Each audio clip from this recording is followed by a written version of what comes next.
پرۆسەی چاکسازی بابەتێکی گرنگی دنیای نوێە.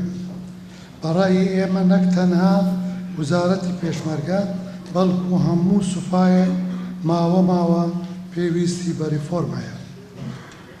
هەنگاونان بۆ پرۆسەیەکی ئەوها مایەی دڵخۆشی هەموو لایەکە و بەرەو پێشچوونی هەر قۆناغێک لەو پرۆسەیە شایەنی دەستخۆشی و ستایشکردنە.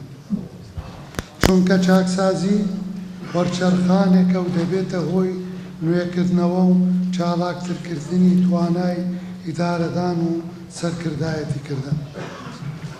بەڕێزان، هەموو لایەکتان ئاگادارن کە لە کاتی شەڕی دژ بە تێرۆریستانی داعش و دوای کۆتایی هاتنی ئەو جەنگە وزارەتی پێشمەرگە بە یەکە جیاوازیەکانەوە پێویستی بە ریفۆرمێکی نوێ بوو بۆ ئەوەی بتوانێت لەگەڵ ڕەوتی بەرەو پێشچوونی بارودۆخی سەربازی ناوچەکە خۆی بگونجێنێت. بۆیە یەکەم جار ئەو بیرۆکەیە لە کۆبنەوەیەکی بەرێزان جەنابی سەرۆک بارزانی سەرۆکی هەرێمی کوردستان لەگەڵ وەزیری بەرگری بریتانیا باسی لێوە کرا و دواتر بووە پێشنیار و پلانی وزارەتی پێشمەرگە بۆ بەجێگەیاندنی ڕفۆرمێکی گشتی تا بتوانێت بەسەر کۆسپ و تەکەرەکاندا زاڵ بێت و لەشکرێکی نمونەیی دروست بکات. لە سەرەتادا وڵاتی بریتانیا ئامادەیی دەربری بۆ پشتگیری و پاڵپشتی پرۆسەی چاکسازی و دواتر هەریەک لە وڵاتانی ئەمریکا و ئەڵمانیا ئامادەییان دەربری بۆ پشتگیری پلانێکی چاکسازی.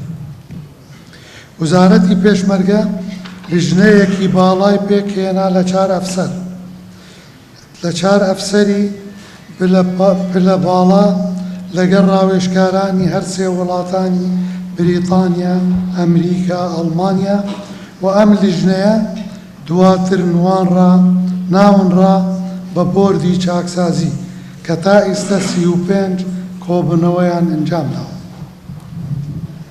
هەنگاوی یەکەمی ئەو لیژنەیە نووسینەوە و دانانی پرۆژەی پلانی چاکسازی بوو کە لە 35 خاڵ پێکهاتەوە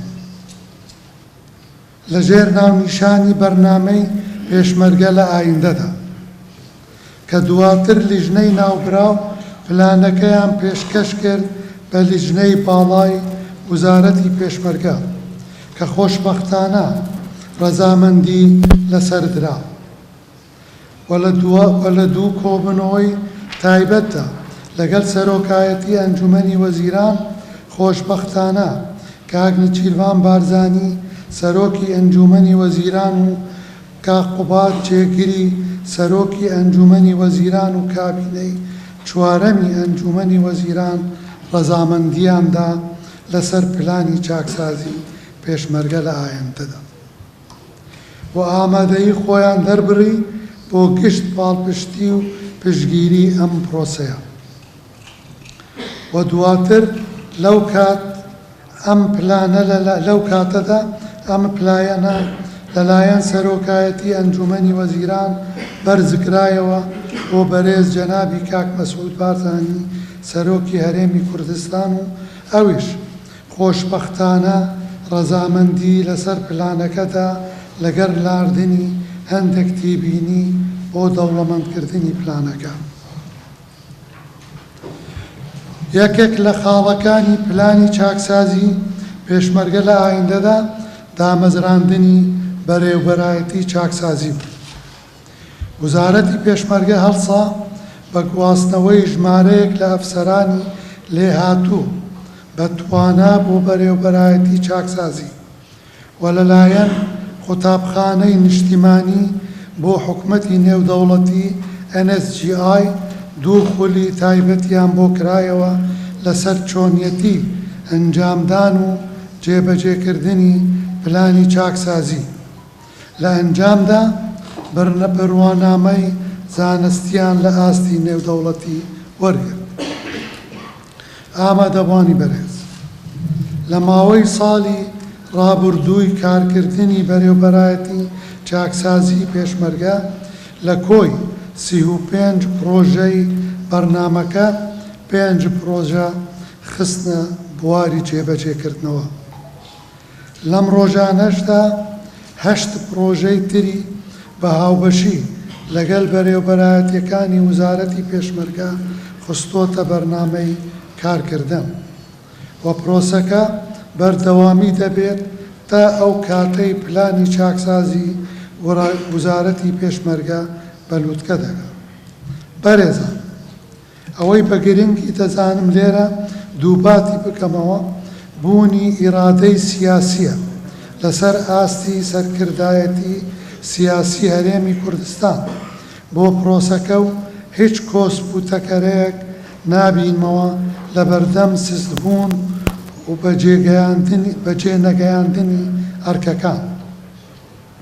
هاوکات چەندین جار بە فەرمی خواستی چاکسازی دووبات کراوەتەوە و سەرۆکایەتی ئەنجومەنی وەزیرانی حکومەتی هەرێم لە ساڵی ڕابردوو بەکردەوە پشتگیری کارەکانی ئێمەی کردووە.